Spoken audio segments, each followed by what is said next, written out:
Congratulations, you actually made it to a amazing rough draft finance video. Today we're going to be going over the big one, credit cards for 2026. The reason why I wanted to put this together is because, well, 2026 is around the corner, and having a tier list for the 2026 kind of to gauge where and what might be the best place and direction to go for your credit cards. We're going to categorize this in S, A, B, C, and D.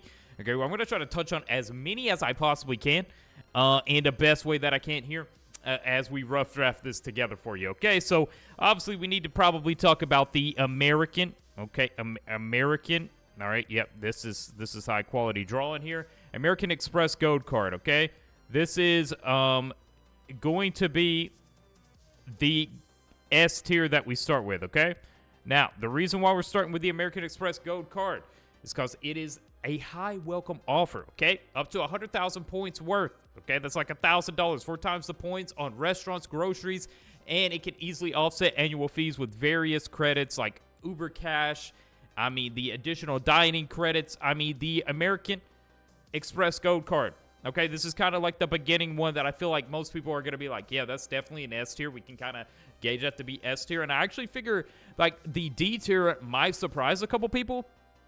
But we really need to talk about the best ones first just so we can kind of air it out, right?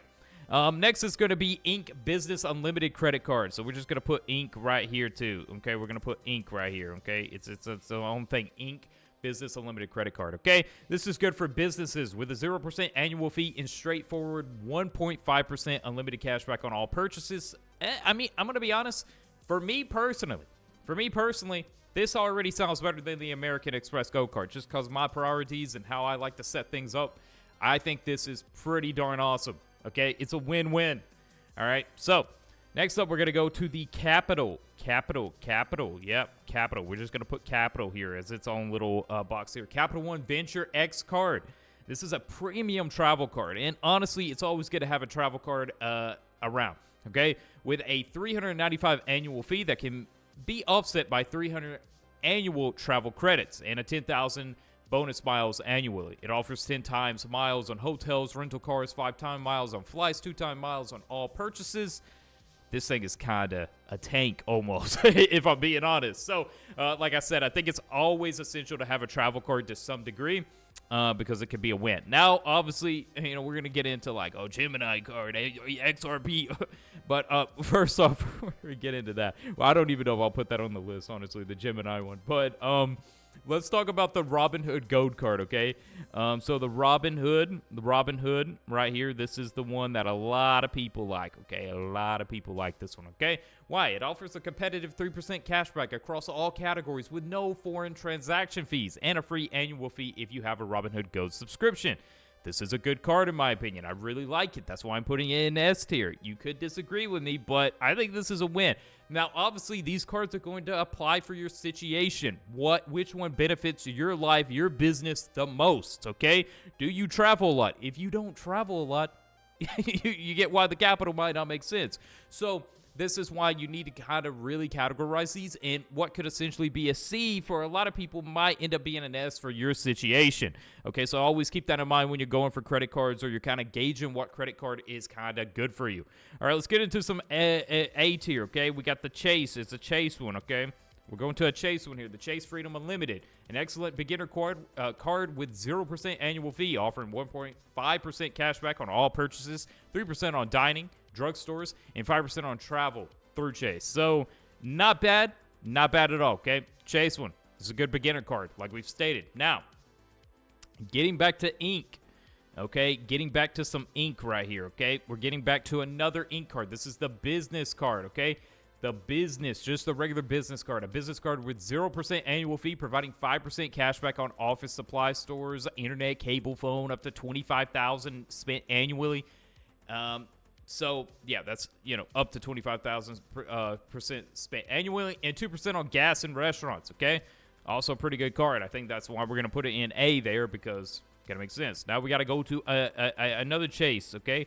We got the Chase Sapphire. Now, this one is personally, okay, this is the one I hear everybody talk about. I'm not going to lie, okay? This is the Sapphire preferred card, okay? This is, you probably heard about this. Everybody has this one, realistically, I think. Honestly, this seems to be a good go-to for people. A great step-up card for those looking to maximize travel rewards with a $95 annual fee. It offers 3 times points on dining, 2 on travel, and 50 annual hotel credit. Like I said, this is the one that I hear just, you know, the people around me, they're always talking about this one, okay? So now we're going to go back to Capital again. We got another Capital here in the A tier, okay? Another one Capital, okay? Features a 0% annual fee, 3% cash back on restaurants, groceries, streaming services, and a good sign-up bonus. So, yes, that's going to be A tier. That's what we're leaving for the A tier there, okay? Now we got B tier. This is where we're kind of going down a little bit. You know, we kind of looked at the best ones. We're like, okay, this is, you know, we're going to B tier now, okay?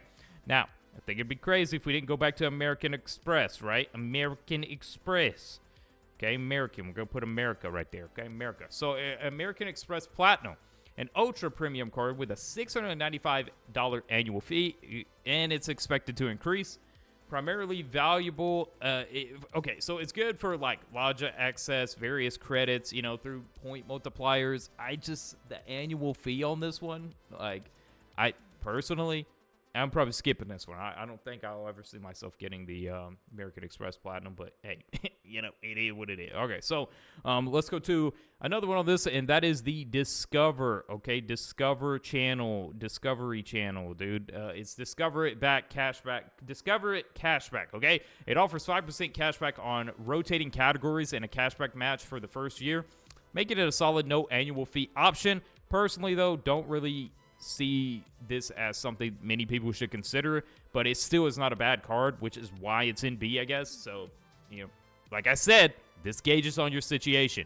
But how I look at a lot of these cards is this.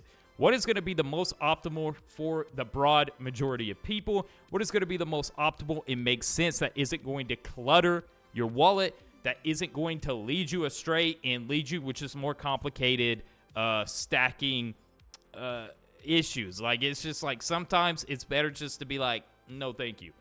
So that's why, you know, honestly on this list I'm skipping a few because it's just, dude, it just makes sense. So another one on the B tier, which I think might benefit a lot of people, is Costco actually has a card too. You know, just put, you know what's good, go S tier. Let's just put the PlayStation credit card. I'm kidding, guys, but I just, every time I see like Costco and these other things, it reminds me. But Costco Anywhere Visa card, this is good for frequent Costco shoppers, and it offers 5% cash back on gas at Costco, 3% on restaurants and travel, and 2% on Costco purchases. I don't know if you guys are Costco people like me. I know some of you guys are Sam Clubs, but personally, I think having a card like this, if you and your family are always at Costco, shopping at Costco, getting gas at Costco, this is a card that might indirectly benefit you more than you would realize, right? So that's why, you know, B tier, because indirectly might not be the worst if you find yourself in the position of using this. Now, of course, we got the Amazon card. It's one of the just one of the many. So we got the Chase Amazon Prime Visa card, ideal for Amazon Prime members, for providing 5% cash back on Amazon, Amazon Fresh, and Whole Foods. This goes side by side with Costco because, you know, if you're using Amazon a lot, then maybe this is actually going to be a huge touch-up for you, right? So now let's extend to Wells Fargo, because everybody loves a good Wells Fargo in their life. Am I right, guys? Come on now. Don't even lie to me. So Wells Fargo Active Cash. Okay, this is the reason why this is on the B, because it's a solid starter card with 2% cash back on everything and a $200 bonus. So I think, you know, when people's looking up credit card tier list ranking, they're probably gauging what credit card they think is going to they're thinking about a new credit card, and they're trying to gauge what is a good starter card, or either what is a good upgrade to the next card, right? So, yeah, that's why B tier, you know, we're going to put that there. But now we're going to get into, you know, kind of the nitty-gritty, the C and the Ds, which, honestly, this is debatable, because here you're also going to have to put the Delta card. You're going to have to put the Delta card here from American Express.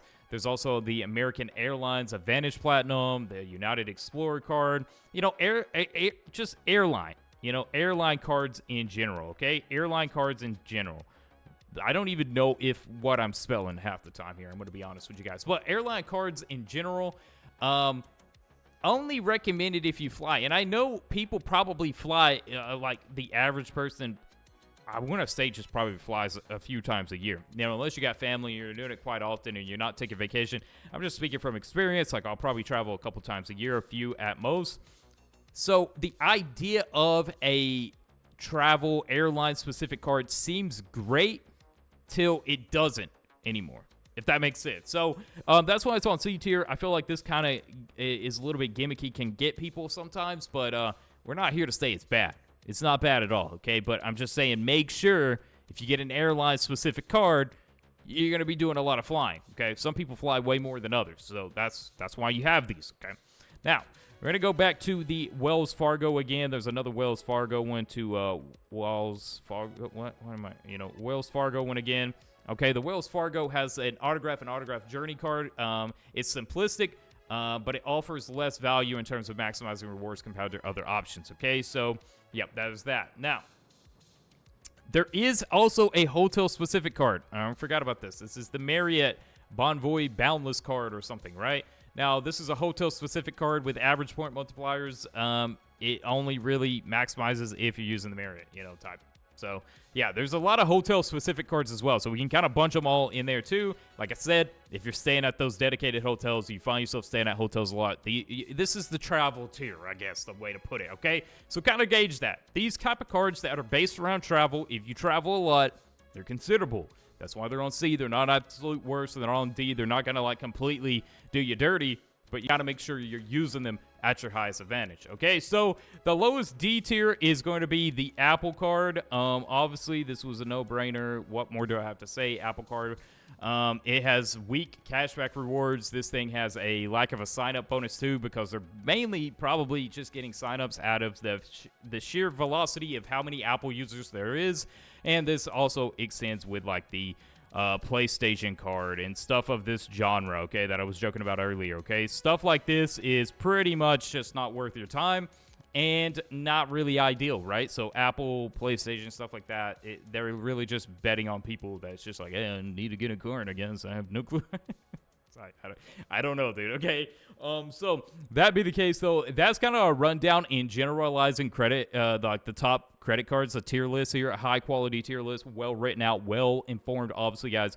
This is Rough Draft Finance here, and what we do here is we just essentially add the roughest rough drafts you've ever seen, but we're giving you information about it and filling you in on how you can kind of gauge your perspectives and your direction when it comes to finances, okay? Don't underestimate us here. So, yeah. Thank you guys for watching. I'll see you.